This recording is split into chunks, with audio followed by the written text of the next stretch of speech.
আসসালামু আলাইকুম ওয়া রাহমাতুল্লাহি ওয়া বারাকাতুহু। আলহামদুলিল্লাহ, লাখো কোটি শুকরিয়া আসি আল্লাহর জন্য, যিনি আপনাদেরকে এবং আমাকে এই মুহূর্তে আল্লাহর রাসূল, আল্লাহর প্রিয় নবী, তিনার আনিত আল্লাহর কাছ থেকে আনিত ধর্ম ইসলাম,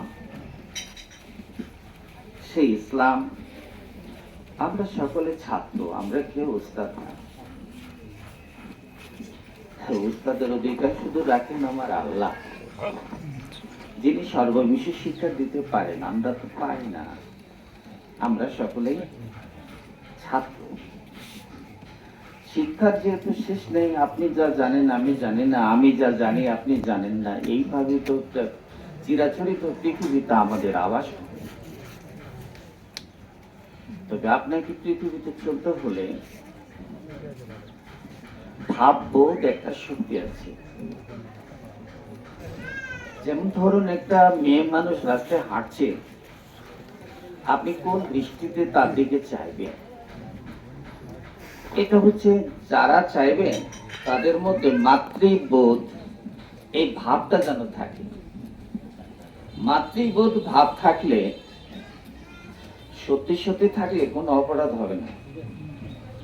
আর মাতৃবোধ শক্তি আপনার ভিতরে যদি না থাকে, তাহলে আপনার অপরাধ হবে।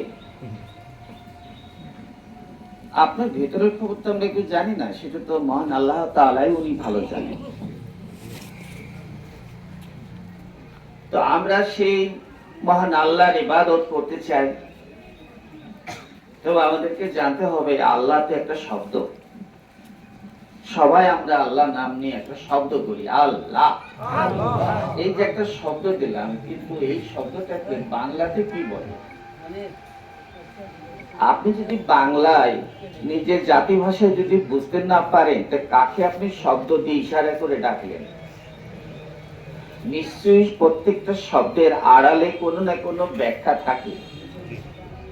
দেখেন, যদি আপনি ব্যাখ্যা দিতে না পারেন, তাহলে ডাকলেন কাকে এবং তিনি আসলে কি আপনি তাকে চিনবেন? না, পারবেন না। তো আল্লাহ শব্দটা আরবি শব্দ, যার বাংলা করতে গেলে দেখা যায় এখানে দুটি ধারা আছে, সামনে আর পিছনে। একটা হচ্ছে আল আর একটা হচ্ছে ইলা। আল শব্দের অর্থ হলো নির্দিষ্ট, আর ইলা শব্দের অর্থ হলো উপাস্য।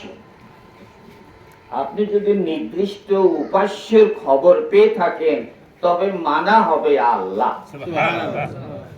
আর যদি আপনি সন্দেহান হন, এ আবার কোথায় কোথায় চতুর্থ আসমান, পঞ্চম ষষ্ঠ, কোথায় মক্কা মদিনা মসজিদ, সব জায়গায় উনি বিরাজ যদি করেন, এটা না। আপনাকে বুঝতে হবে নির্দিষ্ট। আপনি যখন উপাসনা করবেন, আল্লাহ যখন উপাসনা করবেন, টার্গেট তো আপনার ঠিক হতে হবে, সেটার নামই তো নির্দিষ্ট। আপনি শিকারী, একটা শিকার করবেন, তো শিকারকে যদি আপনি ঠিক মতো টার্গেট না নিয়ে হারিয়ে যদি দেন, এইভাবে গুলি করেন, মরবে কি? তো আপনি যে আল্লাহর উপাসনা করছেন, সে আল্লাহর বিষয়ে আপনার সন্দেহমুক্ত হতে হবে। তিনি আপনাকে ইবাদতে অবস্থানরত দেখতে হবে নির্দিষ্ট আল্লাহর টার্গেটে আপনি আছেন কিনা। যদি টার্গেট সই আপনি না হন, তাহলে আল্লাহ আপনার উপাসনা গ্রহণ করবে না।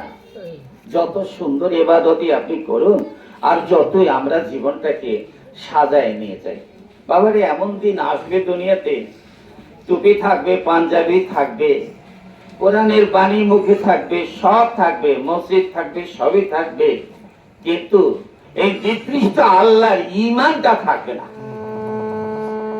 এই নির্দিষ্ট আল্লাহর ঈমানটা চলে যাবে। এমনি সব থাকবে, নামাজ রোজা হজ যাকাত সব থাকবে, টুপি পাঞ্জাবি পাগড়ি লাঠি সোটা যা লাগে সব মানুষের থাকবে, কিন্তু নির্দিষ্ট আল্লাহর এই সত্তার উপরে কোনো ঈমান থাকবে না। মানুষেরা তখন শুধু সম্মুখের উপাসনা গুলো দেখাবে আমরা আল্লাহকে তো মানি। আপনি আল্লাহকে মানলে তো হবে না, কিন্তু আপনাকে তো কোরআন থেকে বুঝে নিতে হবে আপনি যাকে মানছেন তার বিষয়ে আপনার কতটুকু জ্ঞান আহরণ করেছেন। যদি জ্ঞান আহরণ না করেন, গোটা কোরআন পড়ে ফেলালেন, কি হবে তাতে? এক পাতা চিঠি পড়লেন, তার যদি ভিতরে মর্মটা যদি বুঝতে না পারেন, তাহলে চিঠি পড়ে কি করলেন? তো শিশুর মতো ব্রেন, শিশুরা যেমন বই পড়ে কিছু বুঝে না, কিন্তু যারা জ্ঞানী তারা কিন্তু বই পড়ার ভিতরে একটা ভেদ খুঁজে পায়। প্রত্যেকটা লেখানির ভিতরে আপনার একটা গোপনীয় মর্ম অর্থ রয়েছে, সেটা হৃদয়ঙ্গমকারীরা সেটা বুঝতে পারে। তাহলে নির্দিষ্ট আল্লাহ, এটা আমরা আবার কিভাবে শনাক্ত করব? কারণ আমরা তো বলে না, আন্দাজে আমরা খুঁজতেছি আল্লাহকে। কেউ মসজিদে, কেউ মন্দিরে, কেউ গির্জাতে, কেউ রাস্তাঘাটে, এই প্রচার সব জায়গায় আমরা আল্লাহকে খুঁজে বেড়াচ্ছি। আজও আমরা আল্লাহকে খুঁজে বেড়াচ্ছি, কিন্তু আল্লাহর নির্দিষ্ট কোন ঠিকানা বা তার নির্দিষ্ট যে উপাস্যক হিসাবে আমার ইমানই আমার এখন আসে নাই, কারণ আমি তাকে চিনি নাই। আপনি যদি না চিনেন, না বুঝেন, তো ডাকছেন টাকাকে, শুধু শব্দ দিলে কি আপনি জান্নাতে যাবেন? এটা আপনাকে কোন পাগলে ধরেছে যে আল্লাহ আল্লাহ বলবো 50 বার, 100 বার, 10,000 বার বলবো আর আপনাকে পার করে দিবে? শব্দ দিয়ে পার হয়ে যায়? আরে বাবা, শব্দ দিয়ে মাস্তানি করা যায়, কিন্তু আল্লাহ পাওয়া যায় না। আল্লাহকে পেতে হলে আপনাকে স্থির চিত্ত তৈরি করতে হবে। স্থির চিত্ত, চিত্ত মানে আপনার হৃদয়, এটাকে স্থির করতে হবে। অস্থির চিত্তে কখনো আল্লাহর সন্ধান হয় না। তাহলে এখানে প্রতীয়মান হচ্ছে, আপনি ধরুন নামাজে যাবেন, নামাজের পূর্ব শর্তই তো হচ্ছে আপনাকে মুসলিম হতে হবে। আপনি মুসলমান না হয়ে আপনি মসজিদে কিভাবে যাচ্ছেন?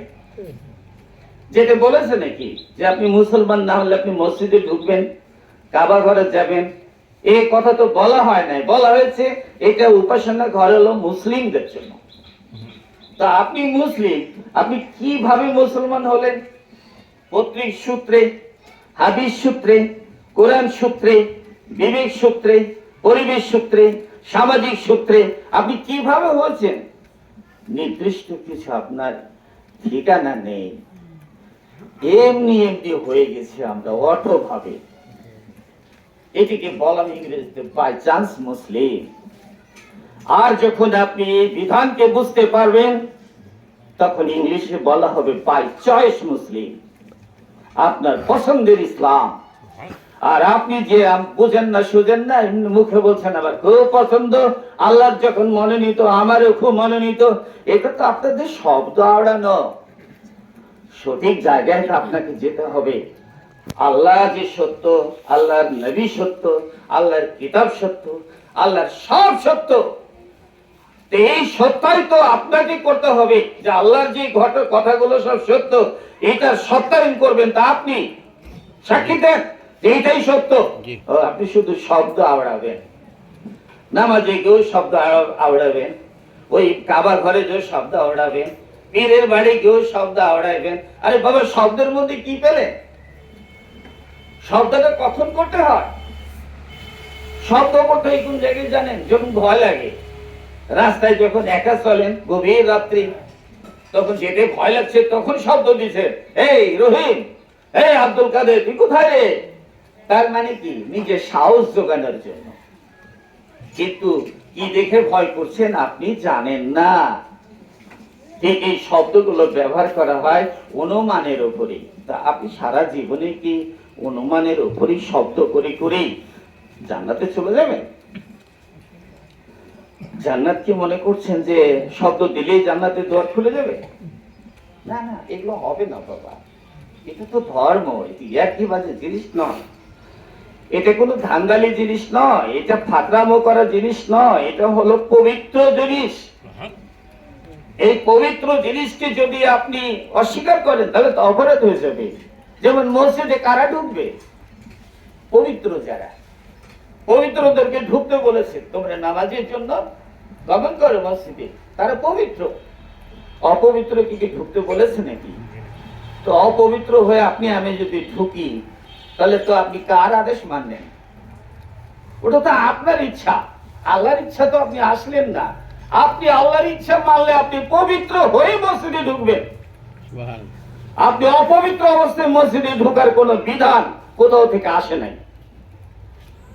বলা হয়েছে যারা আল্লাহকে অস্বীকার করে, আল্লাহ মানতে চায় না, তাদের সাথে আমাদের তো কোনো সম্পর্ক নেই। কারণ আমরা কাকে মানি? আল্লাহকে মানি, এই তো আমরা জানি। তাহলে আসেন, আমরা আগে আমাদেরকে মুসলমান হতে হবে। তখনকার যুগে মানুষেরা কিভাবে মুসলমান হতো, আর এখনকার যুগে মানুষ কিভাবে মুসলমান হচ্ছে, একটু তফাৎ। দুটোকে যদি পাশাপাশি দাঁড় না করানো যায়, তাহলে একটা মানুষ সেটা জরিপ করতে পারবে না। এখানে পূর্বের মানুষেরা কলেমাকে ধারণ করত, কলেমাকে ভালো করে বুঝতো, কলেমার ওয়েট ওজন গুলো তারা অনুমান নয়, ওয়েট ওজন গুলো বুঝে তারা কলেমা ধারণ করতেন। আর এখনকার কলেমা শব্দে, শুধু শব্দ দিয়ে আওড়াইতেছেন আর বলতেছেন যে আমরা মুসলমান। বাবারা, আমরা তো সবাই মুসলমান, কিন্তু মুসলমানের মধ্যে তো কিছু কোয়ালিটি আছে। তো আমাদের এই কোয়ালিটি যদি পরিষ্কার না হয়, তাহলে তো এইভাবেই চলবে। আমি যত অপরাধে জড়িয়ে থাকবো, নামাজটা ঠিক মতো পড়বো, সাধুগিরি আমি দেখাবো, দরবেশগিরি দেখাবো, আর যত ক্রাইম আমি করেই যাব। তার মানে সত্য কথা আপনি বলবেনও না, আর সত্য কথা শুনবেনও না। কারণ এগুলো শুনলে আপনার সমস্যা, আর বললেও আবার আর একটা সমস্যা। তাহলে কি এইভাবে আপনি অন্ধ, বধির, কানা, বোবা হয়েই দুনিয়া ছেড়ে চলে যাবেন? সত্যকে না জেনেই দুনিয়া ছাড়বেন, আর মুখে মুখে বলবেন আল্লাহর উপর আমার ভরসা আছে। আল্লাহর উপর ভরসা থাকে শুধু ঈমানদারদের, অন্য কারো ভরসা নেই, কারণ তারা তো চিনে না। ভরসা আছে তার তার ঈমান এনেছে। তাহলে কলেমা ওনারা পড়তেন যে লা ইলাহা ইল্লাল্লাহ। বাংলা কি? আমরা তো সবাই জানি আল্লাহ ছাড়া কোনো মাবুদ নাই। এভাবে না বলে যদি আগের যুগে যেমন সরাসরি বলতো, আপনি সরাসরি বলতে পারেন না। এখানে তো আল্লাহ রাসূল কোরআনের মাধ্যমে বলেছেন ধর্ম নিরপেক্ষ, যে যেটা পারে করুক, আমারটা আমি করবো। এটা তো আপনারা বুঝেন। এটা যদি বুঝে থাকেন, তাহলে এখানে লা ইলাহা ইল্লাল্লাহ, এখানে শুধু আল্লাহ বলে দিলাম আল্লাহ ছাড়া কোনো মাবুদ নাই, খালাস। আপনি আমরা কিভাবে বুঝবো আল্লাহ ছাড়া মাবুদ নেই? এটা আপনি বুঝলেন কিভাবে বাবু? আপনি তো বুঝেন নাই। আপনি যদি বুঝেই থাকতেন, তাহলে তো এক মানুষ আর এক মানুষের ক্ষতি করতে পারতেন না। কারণ মানুষ তো অসহায় দেখতে, এই মানুষগুলো অসহায়, আমি কার পকেট মারবো? আসলে আপনি দেখতেই পান না। নিশ্চয়ই আল্লাহ যেমন বলছেন আমি তাদের চোখ বন্ধ করে দিয়েছি, মুখ বন্ধ করে দিয়েছি, কর্ণ বন্ধ করে দিয়েছি, নাসিকা বন্ধ করে দিয়েছি, সব বন্ধ করে দিয়েছি। আপনি যত সত্য কথাই বলেন, ওরা ওইখান থেকে সরবে না। কিন্তু আল্লাহ আগে থেকে আমাদেরকে সতর্ক দিয়েছেন। তো এইখানে আল্লাহ তাআলা বলছেন যে লা ইলাহা ইল্লাল্লাহ, আল্লাহ ব্যতীত কোনো মাবুদ নাই। সুন্দর কথা। এখানে আপনাকে চেনানো হয় নাই। এখানে যদি এইভাবে বলেন আমি আল্লাহর উপাসনা করি, যদি হৃদয়কে আপনি বুঝান আমি আল্লাহর উপাসনা করি, এখন আপনি যদি আল্লাহ ছাড়া আর কেউ না বলেন, তাহলে এখানে গন্ডগোল বাঁধবে না যে এই জগতে বাস করলে সবাইকে আল্লাহ ওয়ালাই লাগবে, তাহলে অন্য ধর্মের লোকেরা কি করবে? এই জন্য আল্লাহ রাসূল বলছেন তুমি যেটা করো তুমি করবে, আমি যেটা করি সেটা আমি করব। তোমার সাথে আমার সাথে কোনো দ্বন্দ্ব নেই। আমি আল্লাহকে উপাস্য হিসেবে মানি, তুমি কারে মানো না মানো এটা আমার বিষয় না, কারণ আল্লাহ শিখায় দিলেন। এখন আমরা যে আল্লাহর উপাস্য হিসেবে মানছি, তারে কোথায় পাবো? অনুসন্ধান করুন। সে আল্লাহরে, যে আল্লাহর উপাসনা আমরা করি, তারে কোথায় পাবো? আমাদেরকে ছোট থেকে বোঝানো হয়েছে মরার পরে জান্নাতে গেলে তখন তার দেখা পাওয়া যাবে। তো জান্নাত কি খুব দামি জিনিস? যদি বলেন হ্যাঁ, তো বেঁচে আছেন কেন? তাড়াতাড়ি মরণ কামনা করতে পারেন না যে আমাকে তাড়াতাড়ি মৃত্যু দাও আল্লাহ, এত ভোগ বিলাসের দরকার নেই, আমি জান্নাত যাব, এমন দোয়া করতে শুনেছেন? ও তাল ঠিক আছে, এটা আপনার অপশনাল রেখেছে, সুযোগ থাকলে আমরা ব্যবহার করব, এটাই তো। এইখানে আল্লাহ রাসূল বলছেন কি সেটা আপনারা দেখুন, যে লা ইলাহা ইল্লাল্লাহ এটা হলো আমার দুর্গ। এটা আল্লাহ বলছেন, এটা কোনো মানুষের কথা নয়। লা ইলাহা ইল্লাল্লাহ এটা হলো আমার দুর্গ, আর এই দুর্গের ভিতরে যারা প্রবেশ করলো তারা আমার সকল শাস্তি থেকে মুক্ত, এরা হলো জান্নাত। তো আল্লাহর দুর্গ এখন কোথায় পাওয়া যাবে? আমরা তো জানি আল্লাহর দুর্গ হলো 7 আসমান উপরে, আমাদেরকে ছোট থেকে শিখাইছে।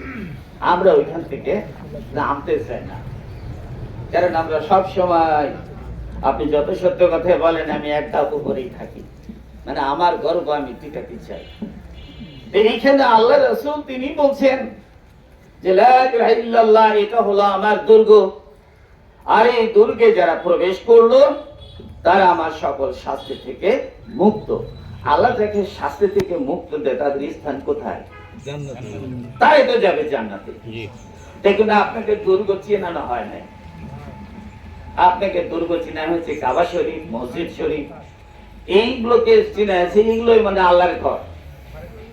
এগুলো আল্লাহর ঘর না, এগুলো বানানো ঘর। এরা মানুষেরাই মানুষের সুবিধার্থের জন্য বানিয়েছে, অসুবিধা তৈরি করার জন্য বানিয়েছে। দুইটাই, সুবিধার জন্য বানিয়েছে, অসুবিধার জন্য বানিয়েছে। ভাষা শুনলে মনে হবে আমাদের পুরোপুরি ভালো কাজ হচ্ছে, কিন্তু যে ভালো কাজ হওয়ার কথা সেখানে আস্তে আস্তে দুনিয়া থেকে ভালো কাজটা চলে যাচ্ছে। তাহলে এই দুর্গটা কোথায়? এই দুর্গ এটা কোনো জিকির না,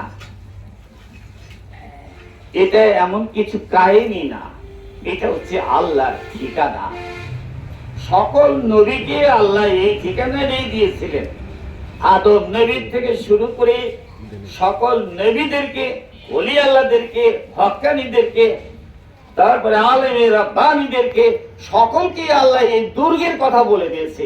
আর এই দুর্গ সম্বন্ধে যদি আপনার আমার ধারণা না থাকে, তাহলে কোন ধারণায় আপনি চলছেন একটু বোঝার চেষ্টা করুন। বাবার এটা বলা হয়েছে, মানুষ হলো আল্লাহর প্রাপ্তির প্রমাণ, মানুষ ছাড়া আল্লাহকে খুঁজে কোথাও পাওয়া যাবে না। মানুষই আল্লাহর প্রমাণ। তাই এই মানুষের দেহ বডিটাই হচ্ছে লা ইলাহা ইল্লাল্লাহ। এর ভিতরে কি? আমি যার উপাসনা করি তার অবস্থান, তিনি কিভাবে? তিনি রুহানি ভাবে আছেন, কারণ আদমকে তৈরি করার সময় উনি নিজে রূহ উৎকার করে দিয়েছিলেন। সেই রূহ মানুষের সকল সৃষ্টির ভিতরে রয়ে গেছে। ওই রূহের সাথে সম্পর্ক করতে যারা পারলো তারা সকল অশান্তি থেকে মুক্ত। বলেন সুবহানাল্লাহ। এখন আসলে কোরআন শরীফ আপনারা কি শিক্ষা দিচ্ছেন? কোরআন শরীফ বলতেছে বান্দা যখন আমাকে স্মরণ করে আমিও তাকে স্মরণ করি, এবং আমি বান্দার শাহরগের চাইতেও নিকটে রয়েছি। তাহলে একটা প্রমাণ, ওয়া হুয়া মাকুম, এই যে শব্দ, এটা হলো চতুর্মুখী, চারিদিক থেকে, আপনার চতুর্দিক থেকে মহান প্রভু বেষ্টনী দিয়ে রেখেছে, আপনাকে ঘিরে রেখেছে। আপনি যে কোনো জায়গা থেকে স্টার্ট করলে আপনার ভিতরে মহাপ্রভুর অস্তিত্বের সন্ধান হবে। এখানে হাত নাই, পা নাই, চোখ নাই, যে কোনো জায়গাতে, বডির যে কোনো জায়গাতেই আল্লাহর অস্তিত্ব বিরাজিত। যারা আপনারা মানব তত্ত্ব নিয়ে লেখাপড়া করেছেন, ফিলোসফি, এই তরিকা না, তরিকা ফরিকা নেই, এগুলো তো আমাদের দেশে বিজনেস চলতেছে। বিভিন্ন নামের তরিকাতে যাকে তাকে পীর বানিয়ে বাজারে ছেড়ে দিচ্ছে, মানে আল্লাহর দেওয়া হেদায়েতের কোনো দরকারই নেই। পীরের নিসবতে থাকলে তার মনে সন্তুষ্ট করতে পারলে খেলাফতি দিয়ে দেয়। আর এই সাজরা বিক্রি করে করে আমাদের দুনিয়া চলে যাচ্ছে।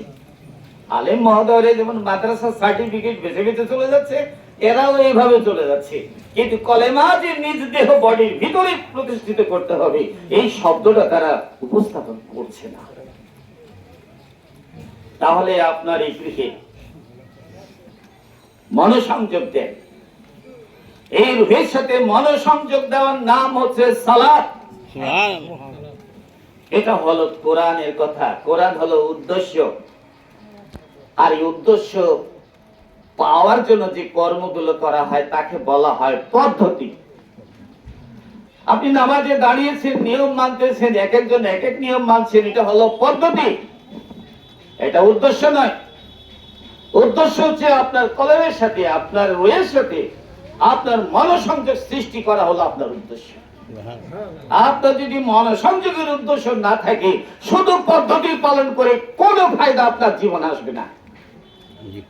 আপনি বলবেন আল্লাহ রহমানুর রহিম, কার জন্য? তিনি রহমানুর রহিম, যে আল্লাহকে রহমান মনে করে তার জন্য।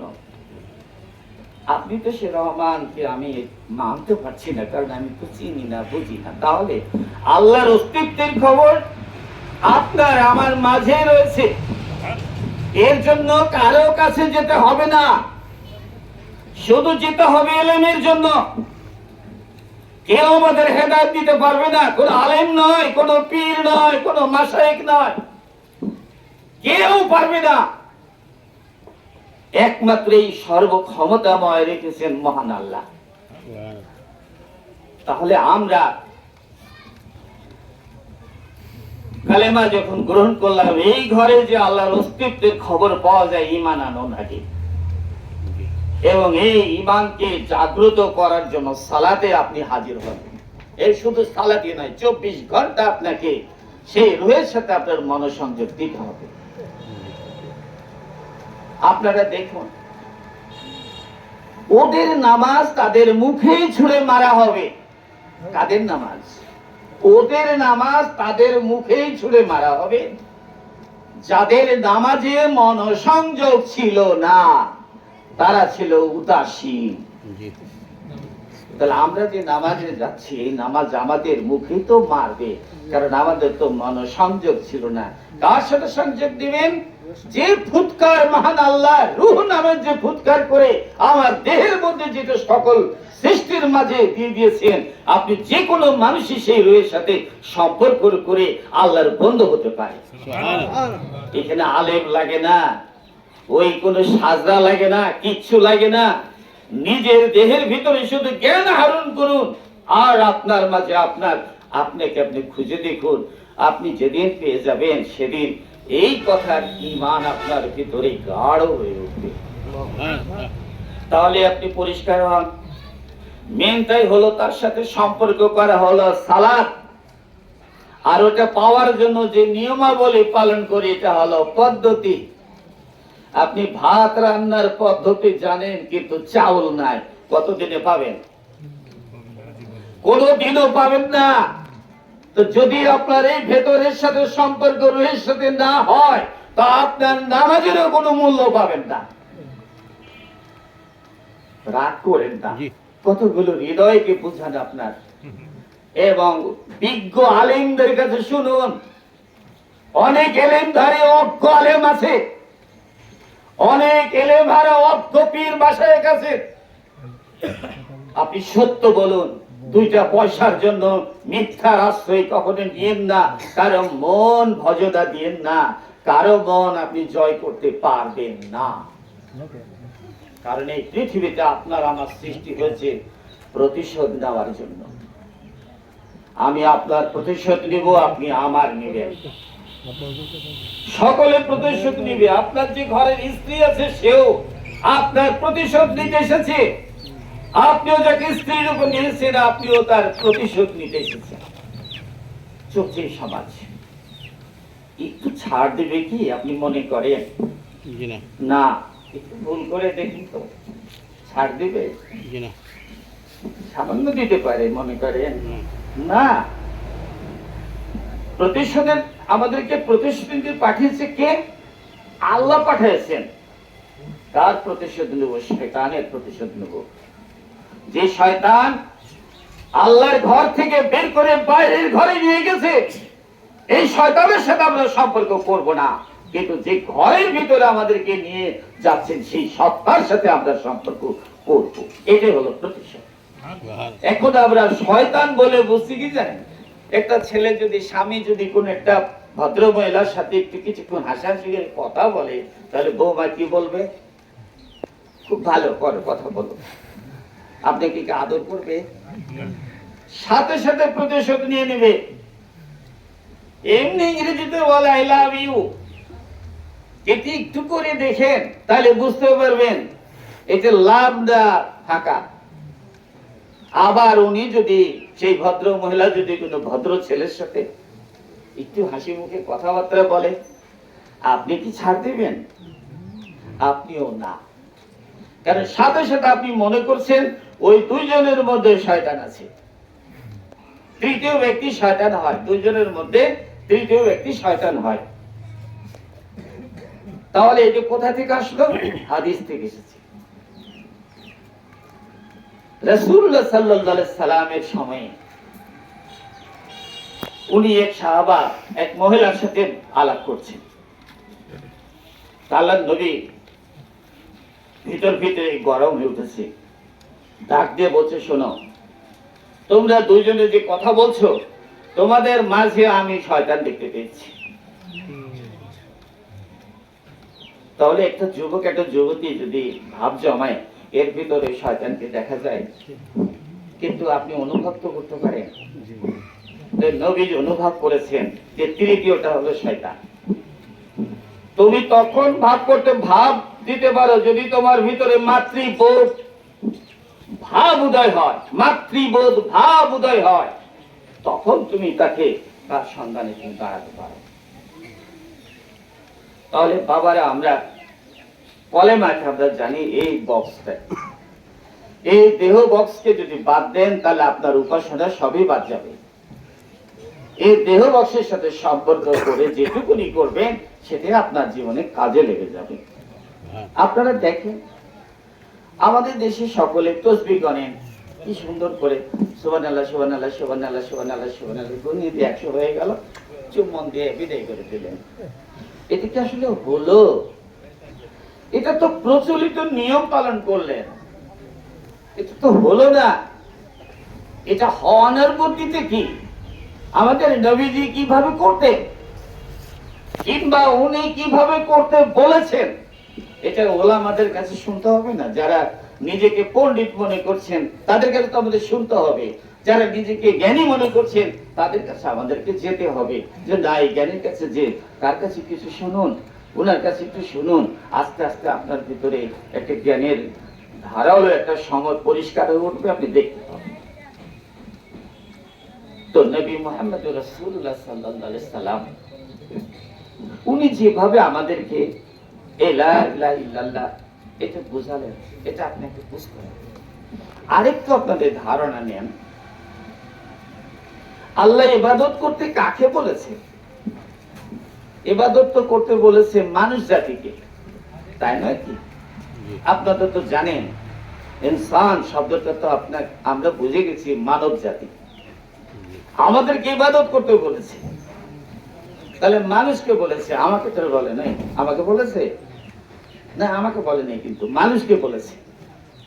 এখন আপনি তো মানুষ চিনেন না, আন্দাজে জায়গা থেকে মানুষ বলছেন, আলেমরা মানুষ, পীরেরা মানুষ, দরবেশরা মানুষ, ফকিররা মানুষ। না না, এগুলো কথা নেই, মিথ্যা কথা। এইখানে আপনার গোড়ার দিকে যান। আদমের সৃষ্টি আপনারা আমাদেরকে শেখানো হয়েছে মাটির থেকে, মাটি দ্বারা, আগুন, পানি, বাতাস, মাটি এবং নানান সৃষ্টি। না, এটা একটা কাঠামো, একটা বডি তৈরি করা হয়েছিল।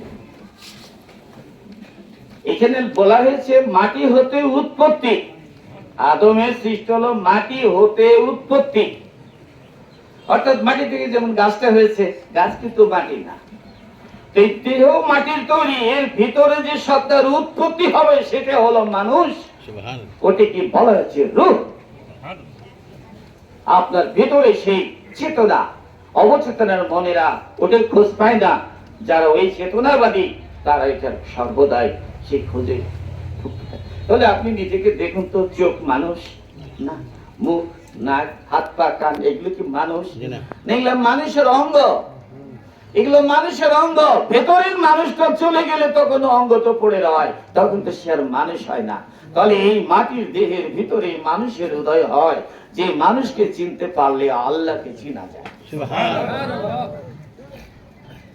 তাহলে আমরা এরকম রাস্তাঘাটে কাকে বলছে? যেমন ধরুন আল্লাহ তাআলা বলছেন সূরা রাদের মধ্যে, ইয়া আইয়ুহাল্লাযীনা আমানুত্তাকুল্লাহা ওয়াবতাগু ইলাইহি ওয়াসিলা জাহিদু ফি সাবিলিল্লাহি লাআল্লাকুম তুফলিহুন। আল্লাহ বলছেন এটা। এখানে শর্ট কথা বুঝে নেন যে ওসিলা একটা শব্দ, ওসিলার বাংলা কি আমি তো শিখি না, জানি না। ওসিলাটা হলো আরবি শব্দ, আমাদের কাছে থাকতে থাকতে এটা আমাদের কাছে বাংলা হয়ে গেছে। এখন তো আমরা অন্যটা জানি না, ওসিলা মানে কি, ওটা কি বাংলা না আরবি আমরা জানি না, কিন্তু থাকতে থাকতে আরবিটাও আমাদের কাছে বাংলা হয়ে গেছে। এখন আসেন তো এই ওসিলার বাংলাটা কি? এখন সাধারণ ভাবে আপনারা বলবেন ওসিলা হুজুর বুঝেন না, আমি যেটা বুঝি সেটা মেলে কিনা তাই দেখি। হয়তো আপনি বলবেন ওসিলা মানে মধ্যস্থতাকারী বা দোহাই, নবীর দোহাই আমরা জান্নাত চলে যাব, এই কি তো ওসিলা বলছেন? ওলি আল্লাহর দোহায়ে যাব, হাফেজ সাহেবের দোহায়ে যাব, মাওলানার দোহায়ে চলে যাব, এই দোহাইকে আমরা ওসিলা হিসেবে ব্যবহার করছি, কিন্তু সত্য নয়। দোহাই টোহাই ইসলামে নাই, নিজের কাজ নিজেকে করা লাগবে, কেউ আপনার কাজ করে দেবে না, নিজের প্রভুর সাথে নিজেকেই সম্পর্ক করতে হবে। এখানে আপনার বাপেরও হাত চলে না, তা ওলি আল্লাহদের হাত আর মোল্লা মৌলভী সাহেবদের হাত কিসের চলে? বাবার অক্ষর জ্ঞান সবাই শিখাতে পারে, শব্দের ভাষা জ্ঞান মানুষের শিখাতে পারে, কিন্তু কলবি ভাষা শিখানো মানুষের পক্ষে সম্ভব নয়, এটা একমাত্র আল্লাহরই দায়িত্ব। তাহলে এই ওসিলার বাংলাটা কি? আমরা তো বলে দিলাম দোহাই। এই আশা তো অনেক মানুষ বসে আছে, রাসূলুল্লাহ সাল্লাল্লাহু আলাইহি ওয়াসাল্লামের ওসিলায় আমরা জান্নাতে মুসলমানরা যাব। বাজে মিথ্যা কথাগুলো বলছেন কেন? যেখানে নবী আলাইহিস সালাম নিজেই তার মেয়েকে বলছেন, হে ফাতেমা জোহরা, তুমি মেয়ে, নবীর মেয়ে হয়ে কোনো ধরনেরই সুযোগ পাবে না, আমি তোমাকে যেভাবে গড়তে বলছি সেইভাবে যদি নিজেকে গড়তে পারো তবেই তুমি মুক্তি পাবে, কিন্তু নবীর মেয়ে বলে তুমি কোন ধরনেরই ছাড় পাবে না। তাহলে আমরা নবীর কে? নবীর মেয়েকে যদি ওসিলা কামে না লাগে তো আপনাদের ওসিলা কেমন? আরে বাবা, এগুলো দুনিয়াতে লাগে, থানাতে লাগে, ওই চাকরি নিতে গেলে, ইমামতি করতে গেলে, এইসব জায়গায় ওসিলা লাগে না। কোনটা বলছেন? ভোট করতে গেলে ওসিলা লাগে। এগুলো এইটাকে নিয়ে যে আপনি ধর্মের মধ্যে ভরে দিয়েছেন, নবীজির ওসিলায় আপনি পার হয়ে যাবেন, এটা কোথায় আছে এরকম? এগুলো ওসিলা না। তাহলে ওসিলার বাংলাটা কি জানা দরকার তো না, কারণ যদি না জানেন তাহলে তো পিছিয়ে থাকবো আমরা। তো কোন মুখে কোন কথা সেটা বুঝতে হবে। এটাকে বলা হয়েছে ওসিলা শব্দের বাংলা হলো উপায়। তোমরা আল্লাহকে পাওয়ার উপায় তালাশ করো, উপায় তালাশ করো, উপায় বুঝছেন? খুঁজো। তাহলে আপনার খুঁজাটা দেহের মধ্যে আপনি খুঁজবেন, আমাকে দিয়ে খুঁজাতে পারবেন? বলুন, পারবেন? কখনো না। তাহলে নবীজি কি খুঁজে দিবে? না। নবীজির খোঁজাটা নবীজি খুঁজে আরাম বোধ করেছে, তিনার কথা অনুসারে যারা খুঁজেছে তারাও নবীর মতো আরাম বোধ করছে। এখন আপনার ঘরে আপনারা সে আরামটা নাই। এখন আমাকে 200 টাকা দিয়ে দিলেন, হুজুর আপনারও ছেলে পাবে। এগুলো সব ধোঁকা, এসব ছেলে চলবে না। তবে তালাশ করুন আল্লাহ নৈকট্য কিভাবে পাবেন, এই জ্ঞান তালাশ করুন। জ্ঞানের জন্য সব জায়গায় যাবেন, তুচ্ছ কাউকে ভাববেন না। কারণ আল্লাহ তাআলা কার ব্রেনের মধ্যে কোন হেদায়েতের বাণী প্রচার করাবে এটা কেউ জানে না। একজন উচ্চ শিক্ষিত লোক বিভ্রান্ত হতে পারে, আবার একটা মূর্খ অক্ষর জ্ঞান নাই সেও কিন্তু পথপ্রাপ্ত হতে পারে। কারণ হেদায়েত তো দিবেন আল্লাহ, অন্য তো কেউ দিতে পারে না। কোন পীরকে হেদায়েত দিতে পারে মনে হয়? কোন মাদ্রাসা হেদায়েত দিতে পারে না? কোন হাফেজ সাহেব পারে না? কোন বাপ মা পারে? কেউ পারে না। এই হেদায়েত তালাশ করুন। হেদায়েতটা আবার কি জিনিস? হেদায়েত হচ্ছে, হুদা হলো আমাদের আরবি, ফার্সিতে হচ্ছে হেদায়েত। আমাদের বাংলায় কি বলেন? আমাদের জাতীয় ভাষায় যদি না বুঝেন স্বাদ লাগবে বলেন? যদি ফাদার ফাদার করে ডাকেন স্বাদ আসবে? মাদার মাদার করে ডাকেন, যদি আম্মা আব্বা বলে ডাকেন স্বাদ পাবেন। আর একটা কি সব ভাষা বেড়েছে, ডেডি মেডি না কি যেন, আমি ভালো জানি, আপনি পারবেন বলতে। তো এরকম এগুলো তো আমাদের স্বাদ লাগে না, ওদের ভাষায় স্বাদ পাবো। ওরা আমাদের ভাষায় সোজা সুদি ভাই বোন বাবা মা নানা নানি খালা খালু এগুলো বললে আমরা কিন্তু খুব ভালো পাই। আর যদি বলেন ডটার, ডটার মানে বুঝেন? ডটার মানে কন্যা। দেখুন ডটার তো আমার ডটার তো চিনবে না, এদের কোন দেশি রে বাবা ডটার বলছে। জিনিসটা তো আমাদের এই ভাষায় যেমন হেদায়েত শব্দটি কিভাবে আমরা নিব, আমাদেরকে সাধারণ বুঝে দেয় কি জানেন? এই আগে মদ টদ খেত, এখন নামাজ ধরেছে, আল্লাহ ওকে হেদায়েত দিয়েছে। একটু ভুল ভাল বুদ্ধি দিয়ে দিল আর হয়ে গেল, এটাকে হেদায়েত বলে? আবার 2 দিন পরে ও আবার আগের জায়গায় চলে যায়, তখন কি? আরে বাবা, আল্লাহ যাকে হেদায়েত দেয় আল্লাহ তার সংরক্ষণকারী, কোনো ভয় নাই। শুধু বদমাইশি ছেড়ে দেন, নামাজ ধরেছে বলে কি হেদায়েত পেয়ে গেছে? হ্যাঁ, যদি পেয়ে থাকে আপনি দেখতে পাবেন মসজিদে যারা যায় তারা কারো ক্ষতি করে না। ওইসব লোকেরা মসজিদে নামাজের জন্য যায়, আল্লাহ প্রাপ্তির জন্য, ওরাই আল্লাহকে পাবে। আর যারা আল্লাহ মানুষের ক্ষতি করে ওরা ওখানে যায় কেন? এগুলো সব ছাড় দিতে হবে, এগুলো বাদ দিতে হবে। কারো ক্ষতি করবো না, কারো এই করবো না, মানুষের কোনো ক্ষতি করবো না। মানুষের ক্ষতি করে কারা? আদম নবী, ওনার ভিতরে যে আদম, তার ক্ষতি করেছিল কে? শয়তান। তা আমরা তো মানুষ, আমরা মানুষের ক্ষতি করবো কেন? তাহলে আমরা মানুষের ক্ষতি করবো না। এখন আপনি বলুন, মানুষ তো চিনলেন ভেতর একটা বাইরের একটা মানুষের অঙ্গ। এগুলো মানুষ না, এটা মানুষের অঙ্গ, এটা ধ্বংসশীল, কিন্তু ভেতরের মানুষ মৃত্যু নেই। ওই মানুষের সাথে যারা সম্পর্ক করে ফেললো তারা অমর হয়ে গেল।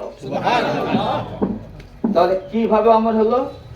আল্লাহতে মিশে গেল, ও আর আলাদা রইল না। দেখছি আল্লাহতে মিশে গেল, কি সুন্দর ভাবে মিশে গেল। এখন আপনি আর খুঁজে পাবেন না। উল্টা পাল্টা যতই বকেন গা, ও ঠিক আছে। আপনার চোখের দৃষ্টিতে বলবেন লোকটা খারাপ, তবুও ঠিক আছে। লোকটা খুব ভালো, আপনার কথা ধার ধারে না। ও আল্লাহর সাথে সম্পর্ক যারা হয়ে গেছে সে তারটাই শুধু ধ্যানমগ্ন, আপনার কারো কথা তার ট্রেনে যাবে না। তাহলে হেদায়েত শব্দটি কি একটু বাংলা জানা দরকার। আপনারা কোরআন শরীফ পড়েছেন, আলিফ লাম মিম যালিকাল কিতাবু লা রাইবা ফি হুদা। এই হুদাটাই হলো হেদায়েত। এই হুদা লিল মুত্তাকিন।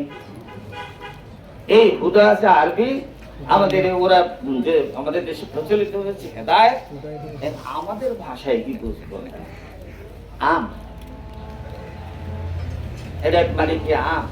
আপনারা কি? আমরা এটাও বুঝি না। কারণ হেদায়েত আমরা বুঝে গেছি কি জানেন? সঠিক রূপে 5 ওয়াক্ত নামাজ পড়বো, আমাদের সমাজ খুব সুন্দর থাকবে।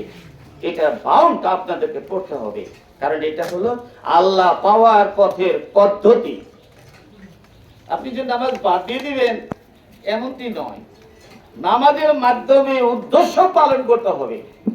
যে নামাজে উদ্দেশ্য জানে না তার নামাজ সঠিক হয় না। তাহলে নামাজ ছাড়া তো উদ্দেশ্য কোথায় পালন করবেন? তাই সর্বসময় নামাজ, 24 ঘন্টা 24 আওয়ার্স নামাজরত মুসলমানরা থাকেন। তাহলে হেদায়েত শব্দটা হচ্ছে কি? গন্তব্যে পৌঁছে দেওয়ার নাম হলো হেদায়েত, লক্ষ্যে পৌঁছানোর নাম হলো হেদায়েত। আপনি যা খুঁজতেছেন ওই লক্ষ্যে পৌঁছে গেলেই আপনি হেদায়েত। এমনি নামাজ পড়লে টুপি পাঞ্জাবি আমার মতো পড়ে থাকলে হেদায়েত হয় না। যদি লক্ষ্যে পৌঁছে যেতে পারেন তাহলে আপনি হেদায়েত পেয়ে গেছেন, অর্থাৎ আল্লাহর সাথে আপনার মুআমালা সাক্ষাৎ হয়ে গেছে। কিন্তু আমাদের দুর্ভাগ্য, এই কোরআনের এই কথাগুলো আমাদের প্রচলন নেই। যারা প্রচলন করে তাদেরকে বলে মূর্খ। নবীজিকে বলেছিল না হয় মূর্খ, এই যুগেও বলে মূর্খ। এলেম না, এলেম কাকে বলে রে বাবা? এলেম তো মাদ্রাসায় পাওয়া যায় না। এলেম হয় মানুষের ব্রেনে। ব্রেনে যদি না থাকে মাদ্রাসায় পাস করতে পারবেন? তো ব্রেন তো থাকা লাগবে, কারণ ব্রেনে উদয় হয় শিক্ষা। না আপনার ব্রেনই নেই, আপনি তাহলে কি শিখবেন? এখন আসেন একটু জিনিস, আমাদেরকে আল্লাহ যেটা বলছেন সেটা আর যেটা আমরা প্রচলিত সমাজে আমরা পাচ্ছি সেটার মধ্যে তফাৎ একটাই, ওনারা যাও আমরা যে বাইরে উপাসনা করছি উদ্দেশ্যবিহীন। আর এই যখন কোরআনকে আপনি সাথে সংযুক্ত জয়েন্ট লাগাবেন তখন হয়ে যাবে উদ্দেশ্য। ধরতে পারছেন? মানে উদ্দেশ্য ছাড়া হবে না। এবার আসি হাদিসে, ইন্নামাল আমালু বিনিয়াত ক্বালা নবী সাল্লাল্লাহু আলাইহি ওয়াসাল্লাম। রাসূলুল্লাহ সাল্লাল্লাহু আলাইহি ওয়াসাল্লাম বুখারী শরীফে প্রথম হাদিস যেটা, উনি এই হাদিসের মধ্যে উনি বলছেন প্রত্যেকটা মানুষেরই কর্মফল যে যেমন করবে তার ফল সে ভোগ করবে। তাহলে বোঝা গেল আমার কর্মের ফল আপনাকে দিবে না, আমাকে দিবে, এবং আপনার কর্মফল আপনি আমার যতই আপন হন আমাকে দিবে না, আপনাকে দিবে। তাহলে কর্মফল দিবে, আমাদের কর্মের উপরে ফল দিবে। কিভাবে দিবেন? এখন আমরা এই ফলটা কিভাবে অর্জন করছি সেটা দেখেন। একটা জলাশয় পুকুর, একটা গর্ত পুকুর, এই পুকুরে একটা সিঁড়ি ঘাট আছে। এই সিঁড়ি ঘাটে মানুষেরা বসে ওযু করে, কেউ গোসল করে, তারপরে তারা আল্লাহর গুণগান গাওয়ার জন্য মসজিদে গমন করে। তো ওই ঘাটের সিঁড়িতে আবার পাখি, জীব জানোয়ার, মানুষেরাও ওখানে মল ত্যাগ করে। ওই সিঁড়িতে ওখানে মল ত্যাগ করে ওখানে বসে শৌচ করে বা সরাও চলে যায়। খুব সুন্দর হলো না? এই অবস্থায় একজন দয়ালু মুসলমান এসে দেখেছে, দেখে বলছে আরে এই মুসলমানরা এই পানিতে ওযু করে, এই পানিতে গোসল করে, তারা আল্লাহর গুণগান গাইবার জন্য যায়, আর এই জায়গাটা এত নোংরা হয়ে আছে, খুব খারাপ লাগলো। তখন তিনি বাসাতে গিয়ে একটা খুঁটা নিয়ে আসলেন, বাঁশের খুঁটা নিয়ে এসে মাথাতে পুঁতে দিলেন। তার নিয়ত হলো পরে আমরা যখন গোসল করতে যাব তখন আমাদের কাপড় চোপড় ওই খুঁটার উপরে থাকবে। ভালো করলো না? এতে যতটুকু ভালো করুক, 10 বা 20 বা 100 200 যাই বলেন, আল্লাহর কাছে তো সব পেয়েই গেল। আর একজন এসেছে, আর এক দলে দিয়ে এসেছে, এসে দেখে খুঁটা ফোটা, খুঁটা ফোটা দিকে রাগে চেপে উঠেছে। খুঁটাটা পুঁতেছে, কোথায় ডেংরা লোলা আতরা কানা এসে উষ্টা লেগে পড়ে যাবে, ও আবার তুলে পানির মধ্যে ফেলে দিল। ওনার নেকি কয়টা হবে? ওনারও তো 10টা হোক 20টা হোক, উনিও তো পাবেন। তাহলে আপনি ইসলামকে পুতা তুলে ফেলা এই সওয়াবের ধর্ম বানাবেন? ইসলাম বলছে এই পুতাপুতি ধর্ম আমাদের না, আপনার ঘাটটা পরিষ্কার করে ফেলুন, পুতাপুতি ছাড়েন, পাঞ্জাবি দিলেই ভালো মানুষ হয় না, ঘাট পরিষ্কার থাকতে হবে। তো এই ঘাট যা পরিষ্কার, সেই ঘাটে কি আপনার ফোঁটা লাগবে? ফোঁটা ছাড়া কি পানি পরিষ্কার থাকবে না? এই আমাদের সমাজে আমরা এখন ওই পুঁতে দিচ্ছি 10 মিনিট দিয়ে, আবার আপনি এসে তুলে দিচ্ছেন, আমরা মিলেমিশে, মানে আপনি 10 নিয়ে যান গা, আমি আবার আইসা ওটা তুলে ফেলে দিয়ে আমি আবার 10 নিয়ে নিব, কিন্তু জায়গাটা সাফ করার কথা আমরা কেউ বলতেছি না। ঘাটটা চিনছেন আপনারা? আপনার হৃদয়ের ঘাট। এই ঘাটে কোনো মানুষ কষ্ট পাবে না, এই হৃদয় ন্যায় সত্য কথা বলবে এবং মানুষকে তারা ভালোবাসবে। এখন কোরআন থেকে দেখেন, আমাদের ক্যালেন্ডারও থাকে যে তোমরা যারা মানুষকে ভালোবাসে তারা কি আল্লাহকে ভালোবাসে। তাহলে মানুষকে, আপনারা তো মানুষ চিনে ফেলেছেন, তো ওই মানুষকে যে ভালোবাসে তারা আল্লাহকে ভালোবাসে। কিন্তু প্রচলিত বিধান আছে কি, আপনি কি ভালোবাসি, আপনি আমাকে ভালোবাসেন, ও অমুক অমুক। আমাদের এই সমাজের মধ্যে সবাই সবাইকে ভালোবাসাও করি, মারামারি করি, তাই হয় না এরকম? তো এখন কেউ কেউ বলছেন যে ভালোবাসতে হবে বাপ মাকে, সেটাও মিথ্যা কথা। ভালোবাসতে হবে ওস্তাদকে, সেটাও মিথ্যা কথা। ভালোবাসতে হবে অমুককে, সেটাও তো মিথ্যা কথা। এইসব ভালোবাসাবাসি আপনি এগুলো কই থেকে আনলেন? এইগুলো তো নেই। এখানে আল্লাহ যেটা ঘোষণা করছেন, তিনি বলছেন মানুষকে ভালোবাসতে, আর আপনি অন্য চাচা মামা খালু এদেরকে ভালোবাসা শুরু করে দিলেন। এই কোথা থেকে পেলেন? মানুষকে ভালোবাসা বাদ দিয়ে আপনি অন্য মানুষদেরকে ভালোবাসেন, এটা কি হবে? তা না। এটা প্রমাণে কি আপনারা কাহিনী জানেন? হযরত মুসা আলাইহিস সালামের কাহিনী আমি জানি না ভালোভাবে, তো আমি শুনেছি যে ওনার কাছে আল্লাহ নাকি গোশত খেতে চেয়েছিল, মানুষের গোশত। জানেন কি আপনারা? শুনেছেন? তো মানুষের গোশত খেতে চেয়েছিলেন, তো মুসা আলাইহিস সালাম সকাল থেকে পেরেশানি হয়ে গেছে, কেউ দেয় না। আপনারা দিতেন? হ্যাঁ, আল্লাহর ভালোবাসা আপনারা কেউ দিতেন না, তাহলে গোটা দকলা খুঁজলে কি কেউ দিবে? তো মুসা আলাইহিস সালাম তো বহু তল্লাট, একেবারে পেরেশানি হয়ে গেছে, কেউ দেয় না। সুন্দর করে লিখেছে, এক নাকি পাগল ছিল, এই পাগলকে বলার সাথে সাথে পাগল বলছে, জানি না আল্লাহর কোন জায়গার গোশত তার পছন্দ, তোমার যেখান থেকে খুশি সেখান থেকে কেটে নাও। পরে ওই যে গোশত প্লেটে করে কেটে নিয়েছে, আল্লাহকে দিয়েছেন। আল্লাহ, এই যে মানুষের গোশত পাওয়া খুব কঠিন। তখন আল্লাহ ধমক মেরে বলতে, হে মুসা, তুমি অপর মানুষকে দেখলে তুমি কি মানুষ ছিলে না? এত পেরেশানি হলে কেন? তুমি কি নিজেই মানুষ ছিলে, তোমার একটু টুকরা দিলেই তো হতো। তো আমরা এই সমাজে আমি শুধু ভালো আর কেউ আপনারা ভালো না, আমি শুধু মানুষ হিসাবে ভালো আর কেউ ভালো না, এই ভাবনাটা বর্জন করো। সবার মধ্যে ভালো মন্দ উভয় জ্ঞান দিয়েই মানুষকে পৃথিবীতে আল্লাহ পাঠিয়েছে, এবং জ্ঞানীদেরকে পাঠিয়েছে সেই ভালো মন্দ বাছাই করার বাণী প্রচার করতে। সেখান থেকে আমরা ভালো মন্দ বেছে জীবনটাকে আমরা গড়ে তুলব। তাহলে মানুষ বলতে কাকে বুঝলাম?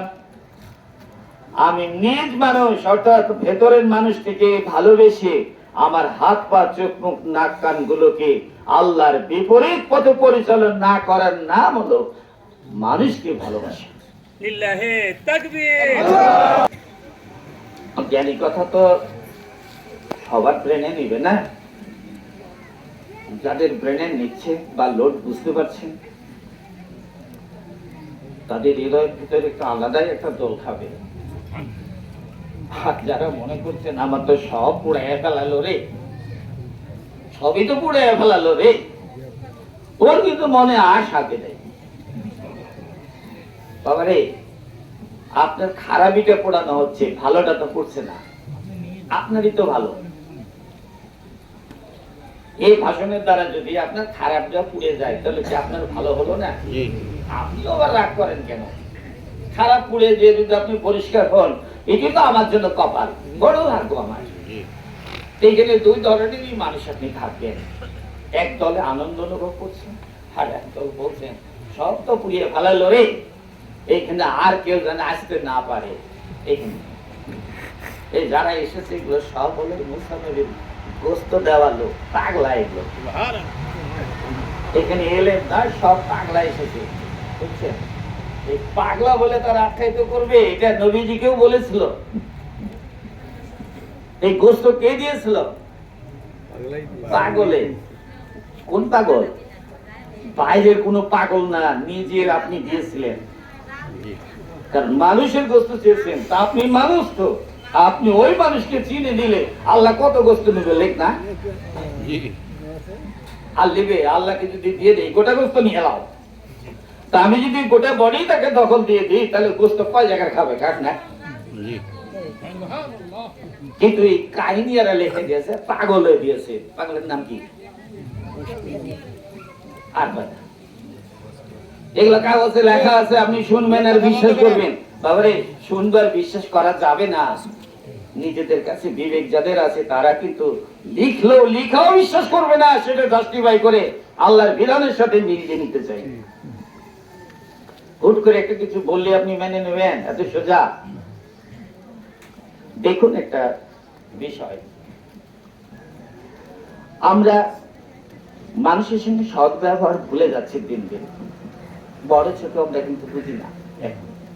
শুধু আমরা বুঝেছি কি জানি, টাকা কার বেশি তারে দেখে ভয় কর, যার লাঠি সোটা বেশি আছে তারে দেখে ভয় কর। আগেকার লোকেরা ভদ্র ভালো সৎ লোক দেখে সম্মান করতো, তখন বলা হতো ওকে দেখে ভয় লাগে। সৎ লোক দেখে ভয় পেত কুলোকেরা, এখন কুলোক দেখে ভয় পায় সৎ লোকেরা। উল্টা হয়ে গেছে না? আপনারা কোনটা মনে করছেন? আগে সৎ লোক দেখলেন কুলোকেরা দাঁড়িয়ে থাকতো, আস্তে করে সম্মান দিয়ে দিত, বাবা জাগা, কারণ ওনার চোখে পড়বো না, আল্লাহ হয়তো বেজার হয়ে যাবে। আর এখনকার ভয় হয় কুলোকদের জন্য। এই কুলোকের নজরে যদি পড়ে যায় তাহলে আর এক সময় আমাকে কি করবে? সালাম দিয়ে দিবে, শান্তির বাণী শোনাই দিবে। আয়ো বাবারা, সত্য কথা বলুন। আপনি মরবেন, আমিও মরবো। মরণের আগে যে যতটুকু সত্য জানেন বলুন, কাউকে দেখে ভয় পাবেন না। ভয় তো পাবেন আল্লাহকে দেখে। আপনি তো অন্যায় বলছেন না যে মানুষের ক্ষতি করলে মানুষের বিচার করবে। আপনি তো মানুষের ক্ষতি করবেন কেন? আপনি আল্লাহর সঙ্গে সম্পর্ক করুন, আল্লাহ আপনাকে পথ দেখায় নিয়ে যাবে। আর আল্লাহর সাথে যদি সম্পর্ক না করেন তাহলে আপনি বই পড়ে যা পাবেন তাই করবে। বইয়ের মধ্যে ভালো ভালো জিনিস আছে, কিন্তু ব্রেন তো আপনার লাগবে। এখানে আসেন, মসজিদে ঢোকার পূর্ব শর্ত কি? ওযু করতে হয়। ওযু ছাড়া ঢোকা যায়? আরে ভাই, এখন সবাই ঢুকতে পারে। পুলিশ ঢুকার ওযু করে ঢুকে, তারপরে মাওলানা সাহেব ওযু করে ঢুকে। এগুলো ভাই বাবারে শুধু বলা লাগে, কিন্তু হ্যাঁ একদম সত্য কথা, দলিল আছে। পবিত্র হয়ে মসজিদে গমন করো, এ মনে রাখবেন। পবিত্র না হয়ে ভিতরে প্রবেশ করা অসম্মান করা হলো। তাহলে আমরা ওযু করে ভিতরে ঢুকবো। ওযু কেন করবেন? তখন বলছেন কি? আল্লাহ বলেছে। আল্লাহ কি বলেছে? বলে 3 জায়গা ধাও, 1 জায়গা মুছো। তাই বলেছে আল্লাহ। 3 জায়গা ধুয়ে ফেলাও, 1 জায়গা মুছে ফেলাও, ব্যাস আপনি কি পবিত্র হয়ে গেলেন? 3 জায়গা আর 1 জায়গা মুছাবাদে যদি একটা ডুব মেরিলি তাহলে কি পবিত্র হয়ে গেলাম না? মাসলা তো এটাই। আমি যদি ডুব মারিলে তাহলে তোর ওটা লাগে না, ওর গোটাকে ধোয়া হয়ে গেছে। আর যদি আমি গোসল না করি তার আবার 4 জায়গা, 3 জায়গা ধুতে হবে, 1 জায়গা মুছে দিতে হবে। কেন আপনি মুছবেন না? ধুতে নিবা কেন? আপনি এটা ধুইতেছেন কেন? আপনি পানি হলো ছোট জাত সৃষ্টি, আপনি হলেন বড় জাত। এই পৃথিবী অপবিত্র ছিল, মানুষের আগমনে পৃথিবী পবিত্র হলো। তাহলে আপনি মহান ব্যক্তি। আবার এই দুর্বল মানুষ দিয়ে আপনি পবিত্র হন, আপনার ব্রেন এডিট হলো। ও তো আপনার সেবক। আপনার পায়ে যদি ময়লা বাঁধে ওকে বলছেন ধুয়ে পরিষ্কার হো, পরিষ্কার কর। হাত মুখ পরিষ্কার কর, মুখমণ্ডলের ময়লা টয়লা ওগুলো সব পরিষ্কার কর। তো ও কি সৃষ্টি সেরা হতে পারে? যাকে আপনি ময়লা ধোয়াচ্ছেন তার বানাই দিলেন সৃষ্টি সেরা। কি মজার বুদ্ধি! ভাষা কি বুঝতে পারছেন? তাহলে আমরা অজু করতেছি, প্রথমে কবজি পর্যন্ত আমরা দুটি অঙ্গ ধুয়ে ফেলে। কেন ধন? আল্লাহ বলেছে। আরে বাবা, এটা তো অভিনয় করে না নাটকে।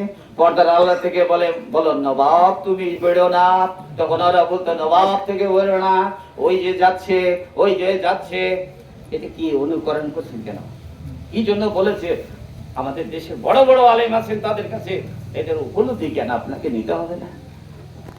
পবিত্র হতে হলে শুধু ধুলে পবিত্র হয় না, পরিষ্কার হয়। পরিষ্কার হয়। তাহলে আপনি শরীয়তের দৃষ্টিতে যদি পবিত্র হতে চান, তাহলে আল্লাহ বিভিন্ন জায়গায় বিভিন্ন বিষয়ে কসম করেছেন, বিভিন্ন কসম করেছেন। আপনিও কসম করুন। আপনার আমাদের তো কসম না, ওয়াদা করুন। আমিও পানিছি ওয়াদা করে বলছি, প্রভু এই হাতের দ্বারা এতদিন যা করেছি, আর তোমার বিপরীত মুখী কাজে হাত ব্যবহার করিব না। হাত আমার কিন্তু পবিত্র হয়ে গেল। যদি ভেতর থেকে আপনি না করেন, আর যদি বলেন দেখালাম আপনাদেরকে, আর ভেতরে যা করার তা তো করবই, কেমন হলে? মুখমণ্ডল ধুয়ে নিলেন, চোখ দিয়ে, নাক দিয়ে, কর্ণ দিয়ে, মুখ দিয়ে, ইশারা দিয়ে, সব দিক দিয়ে আপনি অনেক অপরাধে জড়িয়েছেন।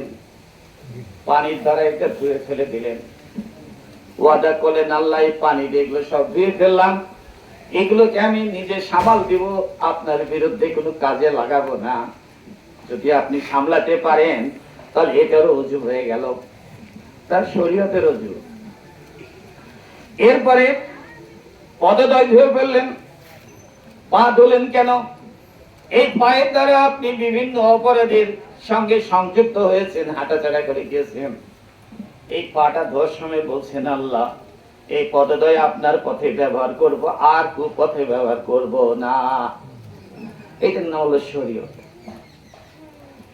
এখন তৃতীয় নাম্বার, চতুর্থ নাম্বারে আছে মাথা মুছেও করেন। 1/4 ভাগের 1 ভাগ মাথা মুছে ফেললেন। অনেক কায়দা করে আমরা করে সমাধান করে দিলাম, মাথা মুছে ফেললাম। এরা তো সবাই দোষ করেছে, ধুয়ে ফেললাম। কিন্তু আপনার চুলে কি দোষ করেছে? চুল তো আপনার দেখা সুন্দর, যে এরে আবার আপনি মুছে দিবেন কেন? এইখানে আপনাদের জ্ঞান রয়েছে। এটাকে এখন অনেকটা জ্ঞানীরা বলছে এটা না করলেও চলে, কিন্তু আপনারা বলবেন এটা না করলে কি চলবে কিনা। কেন এটা? এই মাথা মুছে ফেলার অর্থ বোঝানো হয়েছে, এই মস্তিষ্কের ভিতরে মানুষের ব্রেন থাকে। এই ব্রেনের সাথে যাদের পাপের সাথে সম্পর্ক রয়েছে, সেই সম্পর্কটা মুছে ফেলার নাম হলো চুল মুছে ফেলা। আচ্ছা বলুন তো, আমি ব্রেনের সাথে পাপের সাথে সম্পর্ক থাকে, এটা তো আবার ভিতরে কানেকশন আছে, বাইরে ফিটিং করলে আপনি কি ধরতে পারবেন আমি খারাপ মানুষ? কিন্তু আল্লাহ বলছেন, তোমার ব্রেন থেকে যে সব কূটবুদ্ধি গুলো তুমি জগতে পরিচালনা করে মানুষের ক্ষতি করতেছ, এটাকে তুমি মুছে ফেলাও। এইটা যখন তুমি মুছে ফেলবে, আমি আল্লাহ তোমাকে পবিত্র বলে গ্রহণ করে নেব। এখন আপনি দেখেন, এই শব্দ কথা এগুলোকে বলবেন, এগুলো শব্দ কথা মানা যাবে না। আরে বাবা, মানতে পারলে ঘুম হবে ভালো, এই সমাজে চলবে না আপনি ফুর্তিতে, নিরানন্দ থাকবেন আপনার বুকে, মহা খুশিতে মরেও আরাম, বেঁচেও আরাম পাবেন দুনিয়াতে। আপনি এরকম সুখের জীবন গড়ে তুলুন। শুধু অপরকে উপদেশ দিলাম, নিজে যদি না করি তাহলে কি? নবীজি কাউকে উপদেশ দিতেন না, নিজে আগে জীবনের স্বাদ ভোগ করে তারপরে মানুষের কাছে পৌঁছায় দিতেন। আপনাদের কাছে গল্প আমি শুনেছি, আমি এটা পড়িনি। কোন বিধবার ছেলে নাকি গুড় খেত, তো মাকে খুব অত্যাচার করতো। তো নবীজির কাছে সে বলেন, এ রাসূল, এই ছেলের অত্যাচারে তো আমি আর থাকতে পারি না, সব সময় গুড় খাই, সব সময় গুড় খাই। আল্লাহর রাসূল মিটি মিটি হাসে, কারণ উনি নিজেও তো খাই, তো যে খায় সে কি হাসবে না? তখন বলছে যে আরে আজকে আর কিছু বলা যাবে না, তুমি কয়েকদিন পরে এসো। আজকে বলা যাবে না কেন? নিজে খান। কারণ আমি যে নিজে খাই, তা আমার কথায় কোনো তাসির হবে না। উনি সেই দিন থেকে গুড় খাওয়া বাদ দিয়ে দিলেন। একাধিক ভাবে কিছুদিন গুড় না খাওয়ার পরে যখন নিজের ভিতরে নিরাপদ শান্তি ফিরে পেলেন, যে না খেলেও চলে, কোনো সমস্যা নেই, এইবার ওই বিধবা তার সন্তান এনেছে, বলছে, হে আল্লাহ রাসূল, আপনি আমার ছেলেকে কি বলতে চেয়েছিলেন আজকে একটু বলে দিন। ছেলেটার মাথার উপর হাত বুলিয়ে বলল, গুড় না খেলে কেউ হয় না। ছেলেটা বললেন, আলহামদুলিল্লাহ, আমি ইয়া রাসূল, আমি গুড় খাবো না। তার দেশে কেটে গেল। আপনি যদি বদমাইশ হয়ে কাউকে সাউদ বানাতে চান, আপনার কথাই কি সাউদ হবে? অজ্ঞানী হয়ে যদি জ্ঞানীকে জ্ঞান দিতে চান, তা আপনার জ্ঞান দেখে জ্ঞানী বড় হবে।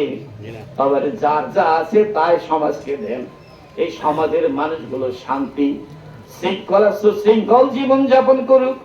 মুসলমান আমরা সবাই এক খুঁটিতে দাঁড়াই, এক ছাদের নিচে আমরা দাঁড়াইয়া সকলে আল্লাহর ধরি দিয়ে তাকে আমরা বরণ করে নিই।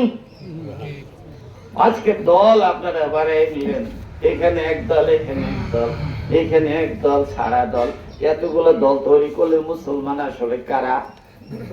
যদি বলেন সবাই মুসলমান, তাহলে এখানে দল কেন?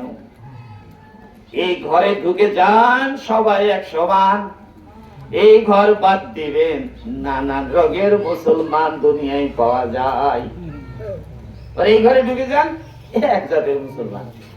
আরবের লোকেরা যারা এই ঘরে ঢুকেছে তারা, আর বাংলাদেশের লোকেরা যারা এই ঘরে ঢুকেছে তারা একই সমান। আর এই ঘর যখন বাদ দিয়েছেন, তখন নানান গন্ডগোলে আমরা পড়ে গেছি, বিভিন্ন বিশৃঙ্খলায় আমরা নিজেদেরকে হারিয়েছি। তাহলে আমরা বুঝতেছি, এই ঘর ছাড়া, এই রূহের সঙ্গে সম্পর্ক ছাড়া কোন ইবাদত কানেকশন হবে না। আপনি নামাজে দাঁড়ালেন, আল্লাহু আকবার বললেন কি, আল্লাহ মহান, আল্লাহ বড়। আল্লাহ বড় আপনি কি করে জানলেন? আপনাকে মাইপেছেন, আপনি মাপ না দিয়ে বড় বললেন কেন? ঘুরাইয়া বলবেন কি আল্লাহ মহান। তো মহান যদি বলেন, তাহলে কুমহান তো আশেপাশে। আল্লাহ তো হচ্ছে শিরক মুক্ত। তো যার পজিটিভ নেগেটিভ দুটো থাকবে, সেটা তো চলবে না, যে কোনো একটাই আসতে হবে, কারণ উনি হলেন একক সত্তা। তাহলে আমরা বলতেছি কি, যে আল্লাহু আকবার, আল্লাহ বড়। মাপ দিলেন কিভাবে? এই দুইটার মধ্যে কোনটা বড় কোনটা ছোট বলুন তো? এটা বড়, এটা ছোট। এবার এখানে বলেন তো, এটা কোনটা বড় কোনটা ছোট? আর বলা যাবে? আর বলা যাবে না। তো এই কারণে আল্লাহ তাআলা প্রথম জ্ঞান বোঝানো হয়েছে। আমি মাপ দিয়ে দেখলাম আল্লাহ সত্যি বড়। কিভাবে মাপ দিলাম? আমি যদি ছোট হই তাহলে আল্লাহ হবে বড়, আমি যদি ছোট হই তাহলে আল্লাহ হবে বড়, আর আমি যদি বড় হই আল্লাহ হবে ছোট। তাহলে কি আমার অহংকার শোভা খায়? যারা অহংকার করে তারা আল্লাহকে ছোট বানায়, আর যারা অহংকার করে না তাদের কাছে আল্লাহ অনেক বড়। তাহলে আল্লাহ যে বড় আপনি মাপে পাচ্ছেন? আমি যদি ছোট হই আল্লাহ হবে বড়, আর আমি যদি বড় হই আল্লাহ হবে ছোট। এটি তো ঠিক, তাই না? আসলে না, এটাও ঠিক না। এটার মধ্যে শিরক লুকিয়ে আছে, আমরা বুঝতে পারছি না কিভাবে শিরক লুকিয়ে আছে।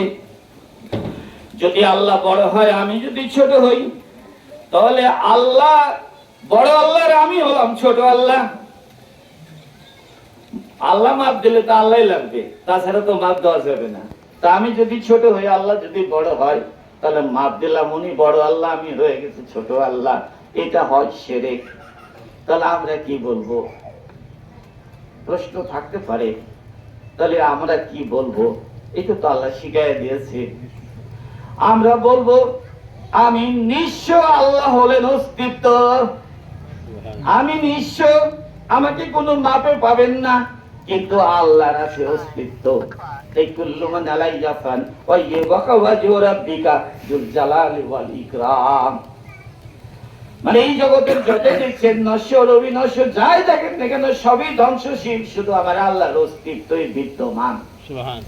তাহলে বলা হলো আমি নিঃস্ব, আল্লাহ হলেন অস্তিত্ব। তাহলে আল্লাহু আকবার, আল্লাহর অস্তিত্ব, আমি নিঃস্ব। যদি আমি সত্যি নিঃস্ব বলে আল্লাহর কাছে প্রার্থনা করি তাহলে আল্লাহ আমাকে গ্রহণ করে নিবে। আর যদি বলি তোমার মতো কিছু আমার কাছেও আছে, তাহলে গোল্লা খাওয়া লাগবে। এলেম দিয়ে যদি অহংকার করেন কোনো কাম হবে না, এলেমের দ্বারা আল্লাহ পাওয়া যাবে না।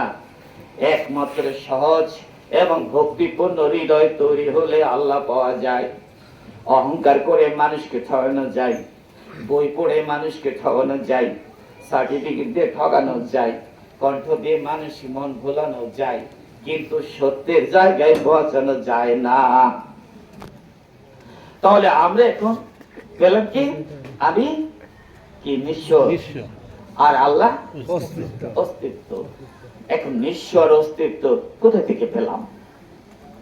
দেখুন, হযরত মারিয়াম ঈসা আলাইহিস সালামের মা, আল্লাহ তাআলা তাকে বললেন, হে মারিয়াম তুমি পূর্ব দিকে গমন করো।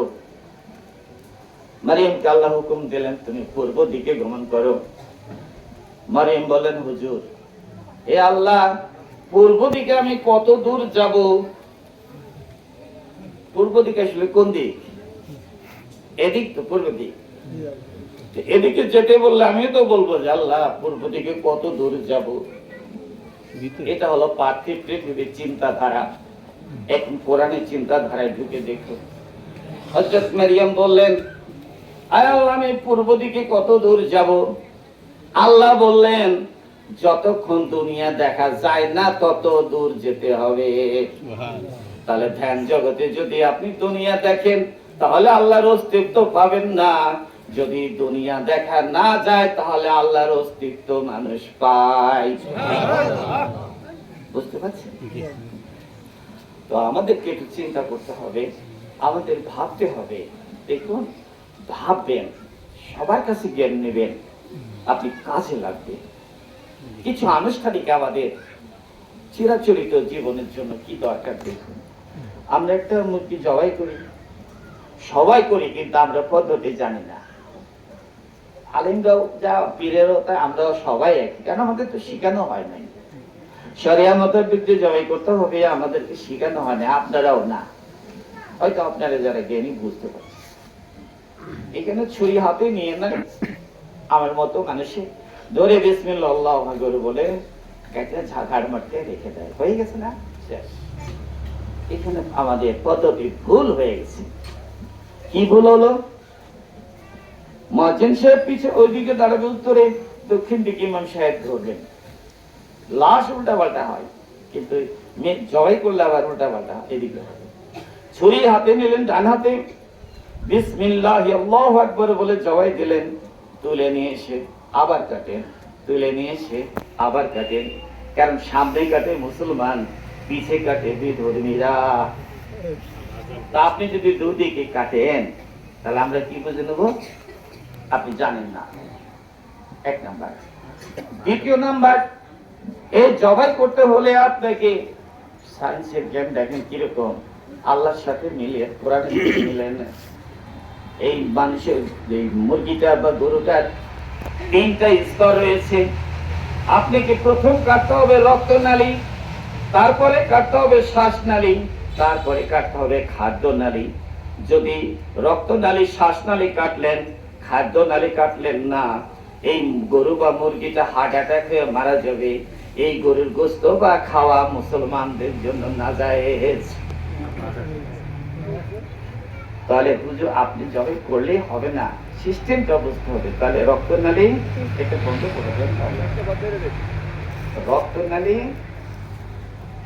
শ্বাসনালী আর খাদ্যনালী।